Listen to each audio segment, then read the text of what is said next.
Great. I'm with the Advanced Metalworks Enterprise, and this is our project, Reduction of Crack Formation and Continuous Cast Steel Slabs.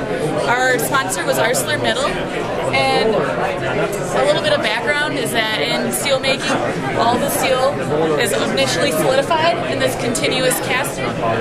Steel comes down, it's liquid at the top, comes down through the unbend, is solidified, and comes out in steel slabs. The steel slabs get cut to 3 feet wide by 10 foot long pieces. And the problem was that cracks were forming on the tops of the steel, about 5 inches apart and 2 inches long. Here's an image of the cracks right there. And then these red marks on the top of the slab is where they're located. The hypothesis we formulated was that the steel is in a ductility trough as it's coming through the unbend radius and causing these cracks to form, the tensile forces as it's unbending. So to look into this and verify our hypothesis, we did 2 tests. We did a 3-point bend test where we heated the sample up and then cooled it to a test temperature between 700 and 900 degrees, which is where we think the problem is in the temperature range. And then we bent the steel and looked for cracks. We did not find any cracks in our samples, and we have a few hypotheses as to why that happened. Either we could not recreate ArcelorMittal's conditions to recreate the cracks, or the steel was too ductile at the temperatures we chose. So the other test we did was a ductility test. And so the ductility test was a hot tensile test with the samples they provided.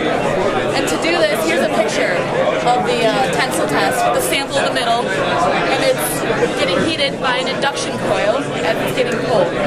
So to do this test, we heated up to 1100 degrees. That's called austenitizing. Cooled the test, or the sample, to one of our 5 test temperatures, between 700 and 900 degrees again, and pulled the samples to failure. So our most useful results came out of this test. Here we have reduction of area, and then you can see from the picture, 700 and 900 degrees, we have almost 100% reduction. The samples come up to a point. At 800 degrees, we have a broader surface, because there's less reduction of area, meaning that our samples were less ductile at 800 degrees. So our conclusions was that the steel experiences a temperature loss between 775 degrees and 825 degrees Celsius.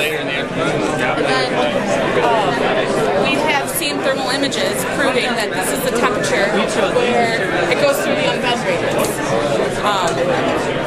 And then also, let's see, so the continuous caster unbends at these temperatures, and we also could not replicate their conditions enough to repeat the cracks. We weren't unable to do analysis like that. Recommendations would be for ArcelorMittal to avoid unbending the steel at this temperature, and also they could perform more ductility tests to further to verify our results.